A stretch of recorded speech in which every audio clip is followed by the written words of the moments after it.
दोस्तों संजय आज बहुत जल्दी ही अपने घर लौटा है। और दोस्तों वह जब अपने घर आता है वह देखता है कि उसकी बीवी शायद उसके घर में मौजूद हो। दोस्तों वह देखता है, दरवाजा खटखटाता है, लेकिन यहाँ उसके दरवाजे को खोलने में उसकी बीवी टाइम लगा रही होती है। दोस्तों जैसे ही वह दरवाजा खोला जाता है वह अंदर यह देखकर परेशान है कि वाकई में अंदर एक आदमी और मौजूद है। दोस्तों यहाँ पर वह आदमी जब उससे यहाँ पर संजय जब अपनी पत्नी से पूछता है कि यह आदमी कौन है यहाँ पर, तो यहाँ पर उनकी पत्नी पिंकी कहती है कि यह आदमी यहाँ पानी पीने आया था। लेकिन अब वह जो संजय वह पिंकी से पूछ रहा है कि फिर तुमने दरवाजा अंदर से बंद क्यों कर रखा है। इस बात को सुनते ही पिंकी की आंखें शर्म से नीचे झुक जाती है। दोस्तों वह अपने पति पर भड़क कर कहती है, क्यों, किसी को पानी पिलाना गलत बात है क्या। लेकिन यहाँ पर संजय और ज़्यादा कुछ कह पाता उससे पहले उसकी पत्नी पिंकी ने उसको एक ऐसा करारा जवाब दिया जिसे सुनकर वह खुद संजय चुप रह गया। आखिर यहाँ पर क्या मामला था। और दोस्तों उसके बाद संजय अपनी पत्नी को लेकर अपने गांव लौट आता है और जैसे वह अपने घर लौट कर आता है यहाँ पर उसका वही किस्सा शुरू हो गया था। दोस्तों उसको गांव वालों से एक ऐसी जानकारी मिल रही थी जिसे जानकर आप भी दंग रह जाएंगे। दरअसल दोस्तों गांव वाले उस संजय को बताते हैं कि यहाँ पर उसकी पत्नी की एक नहीं, दो नहीं, तीन नहीं, चार नहीं, यानी कि उसके करीब 12-15 मित्र जो कि उसके साथ शारीरिक संबंध बना चुके होते हैं उनकी लिस्ट थी। दोस्तों उस लिस्ट को देखकर उस संजय के पैरों तले जमीन खिसक जाती है। दोस्तों संजय ये जानकर बहुत ही हैरान है कि आखिर उसकी पत्नी करती क्या है भाई। दोस्तों संजय और भी ज्यादा हैरान तो तब रह जाता जब उस लिस्ट में उसके खुद के पिता का नाम भी होता है। दोस्तों क्या था यह पूरा मामला और पूरी घटना में क्या क्या हुआ है, दोस्तों जानने के लिए आप बने रहिए अंत तक। और दोस्तों आपसे गुजारिश है वीडियो के एक भी सेकंड को मिस ना करें। नमस्कार, आदाब, सत श्री अकाल दोस्तों, स्वागत है आपका हमारे यूट्यूब चैनल किस्से क्राइम कर। दोस्तों आज का बेहद ही हैरान करने वाला मामला सामने आया है झांसी मध्य प्रदेश से। दोस्तों झांसी मध्य प्रदेश में सुंदर सिंह नाम का ये व्यक्ति जो कि रहा करता है, वह बहुत अच्छा जमींदार है, उसके पास अच्छे खेत क्यार है, यानी कि वह अपना परिवार ढंग से चला रहा होता है। दोस्तों यहाँ पर जो सुंदर सिंह है वह अपने घर में इकलौता बेटा होता है। दोस्तों उसके पिता अपने बेटे सुंदर सिंह के साथ बड़े ही खुशी से रहते हैं। लेकिन दोस्तों यह सुंदर सिंह को उसकी शादी होने के बाद भी, करीब उसकी शादी के 7-8 साल बीत जाने के बाद भी उसको कोई औलाद नहीं होती है। सभी लोग हैरान हैं भाई संजय को औलाद क्यों नहीं है। और दोस्तों जैसे कि वह अपने एरिया का एक बढ़िया नामी ग्रामी पैसे वाला आदमी होता है, उसकी अब दूसरी शादी भी कर दी जाती है। दोस्तों यहाँ पर बड़ी हैरानी की बात तो यह होती है कि दूसरी शादी करने के बाद भी सुंदर सिंह को कोई भी औलाद प्राप्त नहीं होती है। सुंदर सिंह की दूसरी पत्नी जो होती हैं उनकी भी अज्ञात बीमारी के कारण बहुत जल्द मौत हो जाती है। लेकिन दोस्तों यहाँ तो पूरा परिवार उस सुंदर सिंह के चेहरे की तरफ यूं देखता है कि कोई ना कोई तो वह वारिस उनको दे ही देगा। और दोस्तों इन बड़े लोगों की शादियां बहुत होती हैं और कोई भी उनको मना नहीं कर पाता है। दोस्तों अब सुंदर सिंह की तीसरी शादी होती है और दोस्तों तीसरी बहू जो इतनी सुंदर है उसे देखकर सुंदर सिंह खुद भी वाकई में हैरान है कि भाई उसके तो दिन बन गए। अब तो सुंदर सिंह दिन रात अपनी पत्नी की सेवा किया करता है। यहाँ पर उसकी बड़ी बहू भी होती है, वह अपने घर में जो छोटी आई जो बहू है उसका बहुत ही अच्छे ढंग से ख्याल रखती है, जैसे कि कोई माँ अपनी बेटी का ख्याल रखती हो। और दोस्तों बहुत ही जल्दी सुंदर सिंह को वह नई पत्नी एक खुशखबरी सुनाती है। यह खुशखबरी होती है कि वह सुंदर सिंह बाप बनने वाला है। दोस्तों बहुत ही जल्दी अब जो सुंदर सिंह है वह एक बेटी का बाप बन जाता है, यानी कि अभी भी उस सुंदर सिंह को बेटा पैदा नहीं हुआ है। अब सुंदर सिंह परेशान हैरान है, लेकिन वह सबसे ज़्यादा खुशी की बात तो यह सोचता है कि अब कम से कम उसकी कोई औलाद तो हुई, यानी कि जो आरोप उस पर लगते थे कम से कम ये ऐसे आरोप तो नहीं लगेंगे। अब दोस्तों वह सुंदर सिंह अपनी बेटी को हर तरह के शौक मुहैया कराते, हर तरह का पैसा मुहैया कराते। और अब सुंदर सिंह की बेटी पिंकी बिल्कुल लड़कों की तरह ट्रैक्टर चलाना, बाइक चलाना, यहाँ तक कि उसके पुरुष ही मित्र हुआ करते थे। दोस्तों जिस प्रकार से वह पिंकी रहती है, गोरा चिट्टा मुंह और बिल्कुल बहुत ही सुंदर हट्टी कट्टी नौजवान लड़की जो कि लड़कों के कपड़े में ही घूमा करती और बिल्कुल लड़कों की तरह ही बोला करती। दोस्तों उसके सामने उसके जो मित्र आगे पीछे घूमा करते। और दोस्तों अब यहाँ पर उस लड़की का एक दोस्त बन जाता है खास। उस लड़के का नाम होता है राजेश। और राजेश से मिलकर वाकई में पिंकी के मन में वो ऐसी भावनाएं जागृत हो जाती हैं तब उसको पता चलता है कि यार वो तो लड़की है, वह लड़की क्यों नहीं है। दोस्तों यहाँ पर वह उस राजेश के साथ उन्हीं प्रेम संबंधों में पड़ जाती है। और दोस्तों जब राजेश के साथ पहली बार वह शारीरिक संबंध बनाती है तब जाकर उसको वह चरम सुख प्राप्त होता है। और दोस्तों अब तो वह उस चरम सुख के बारे में पीछे पड़ जाती है, यानी कि अब तो उसको जो भी यार दोस्त जो कोई भी मिलता बस उसके साथ वह संबंध बना लिया करती है। दोस्तों इस प्रकार से जब उसके पिता को अपनी बेटी के करतूतों के बारे में जानकारी होती है तब वह पिता अपनी बेटी से कहता है कि बेटी आपने तो मेरी नाक ही कटवा दी, तुम जिस प्रकार से इन कृत्यों को अंजाम देती हो यह गलत है, और इस प्रकार से यदि तुम करती ही रहोगी तो मैं कहीं पर मुंह दिखाने लायक नहीं बचूंगा। दोस्तों जिस प्रकार से वह सुंदर सिंह अपनी बेटी के आगे मिन्नतें कर रहा है, यहाँ पर वह लड़की अपने पिता की कोई भी बात को नहीं सुनती है ना ही मानती है। दोस्तों बड़ी हैरानी की बात यह होती है कि वह अभी भी इसी काम को करने में लगी रहती है। दोस्तों अब एक जो मित्र होता है सुंदर सिंह का, वह सुंदर सिंह को सलाह देता है कि भाई तुमने अपनी बेटी को बेटा बना के तो पाल लिया, लेकिन अब तुम्हें अपनी बेटी की शादी तो करनी ही होगी। दोस्तों वह अपनी लड़की के लिए एक सुंदर सा लड़का ढूंढ रहा होता है, और दोस्तों वो कोई इकलौता लड़का ही ढूंढ रहा होता है।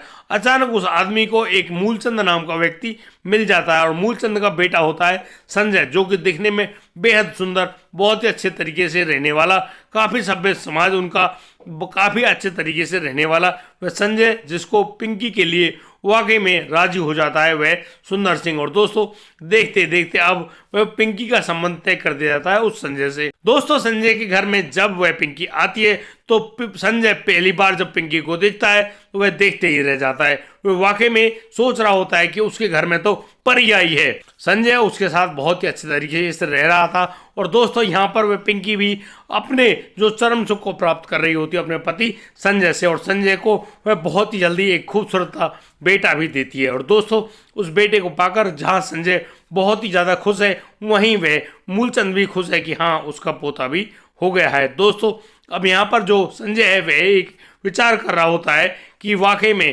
अब तो उस जमींदारी से उसका पेट नहीं भरेगा, शायद उसको अपने बेटे के लिए ज़्यादा पैसे कमाने होंगे। और दोस्तों इसी प्रकार से वह अपने एक दोस्त से बात करता है, और दोस्तों संजय का जो दोस्त होता है वह राजकोट गुजरात में बढ़िया पैसे कमा रहा होता है।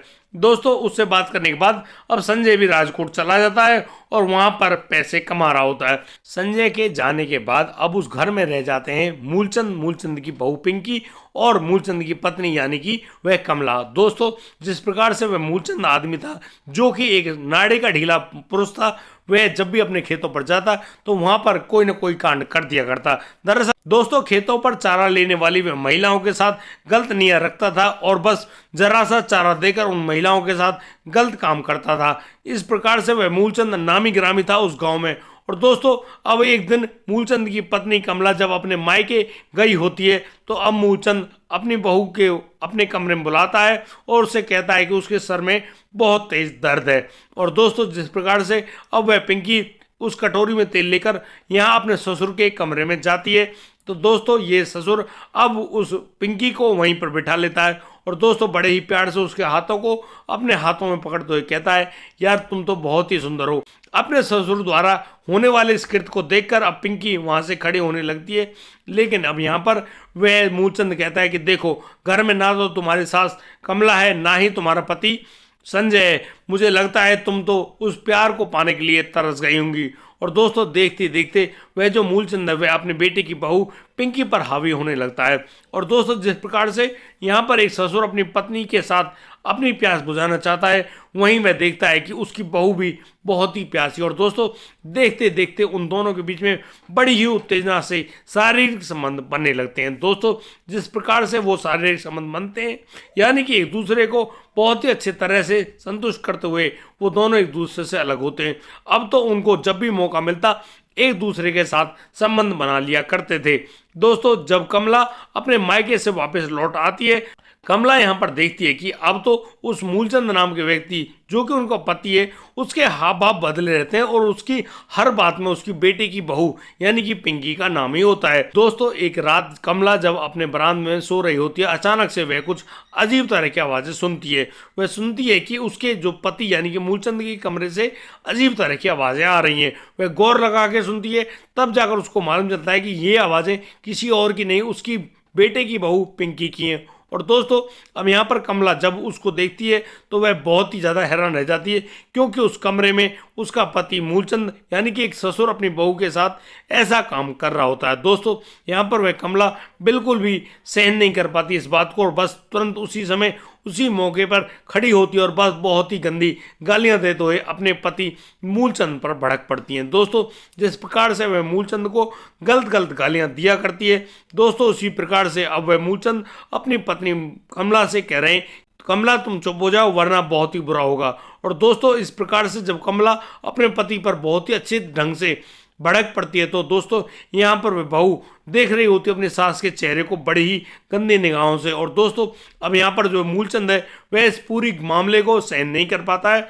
और बस उठ खड़ा होता है और अपनी पत्नी यानी कि कमला को बहुत जोरदार धक्का दे मारता है। और दोस्तों यह धक्का ऐसा होता है जिसमें उस कमला की मौत हो जाती है, यानी कि कमला का जो सर है वह दीवार से इतनी बुरी तरह से टकराता है कि उसकी वहीं मौके पर ही मौत हो जाती है।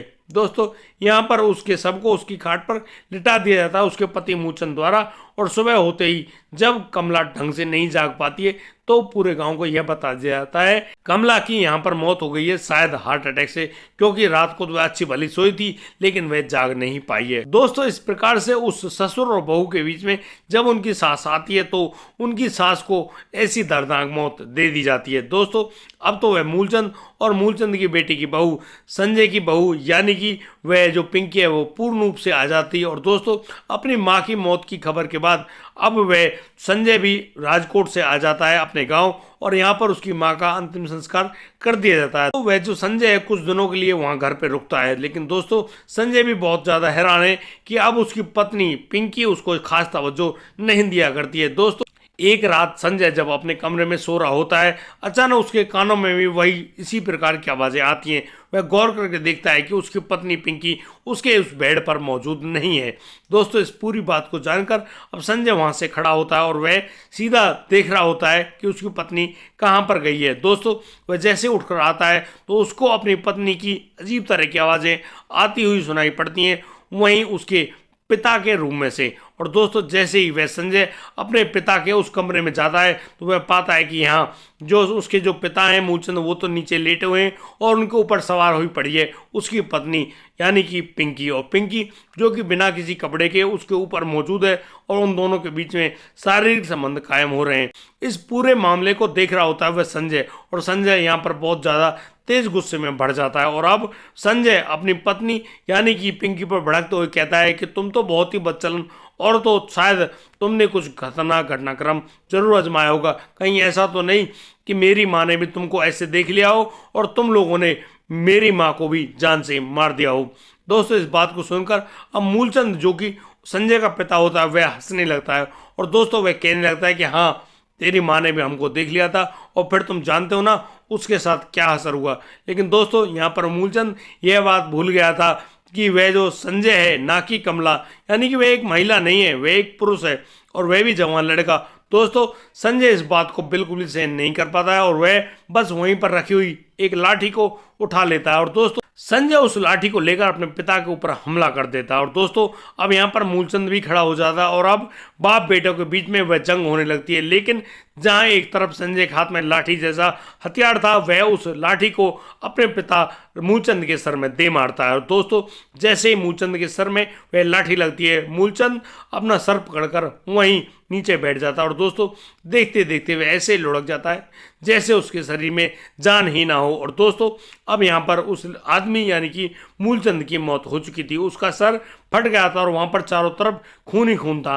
दोस्तों संजय का गुस्सा भी शांत नहीं हुआ था और वह बस उस लाठी को लेकर अपनी पत्नी पिंकी की तरफ दौड़ पड़ता है। दोस्तों पिंकी अपनी जान बचाने के लिए बहुत ही तेज आवाज में चिल्लाती है और वह अभी चिल्ला ही रही होती है, अचानक से वह संजय उसको पकड़ लेता है और बस अब अपनी पत्नी को 2-3 लाठियां दे मारता है। दोस्तों उन लाठियों के लगने की वजह से पिंकी का एक हाथ और एक पैर टूट जाता है और वह वहीं पर कराती हुई रोती हुई बैठ जाती है। और दोस्तों अब संजय एक ऐसा काम करता है जिसे जानकर वाकई में आप हैरान रह जाएंगे। संजय अब पुलिस के पास फोन करता है और दोस्तों पुलिस को मौका वारदात पे बुलाती है और दोस्तों जैसे ही पुलिस वहां आती है अब यहाँ पर जो संजय है वह अपने आप को अपने पिता को मारने के जुर्म में गिरफ्तार करवा देता है। और दोस्तों पुलिस अब उस महिला यानी कि पिंकी को उस घर में छोड़कर उसके पति संजय को गिरफ्तार करके ले जाती है। दोस्तों, जब उस संजय को उसके पिता की हत्या के मामले में जब कोर्ट में पेश किया जाता है तो यहाँ पर संजय सभी लोगों के सामने उस पूरे किस्से को सामने लाता है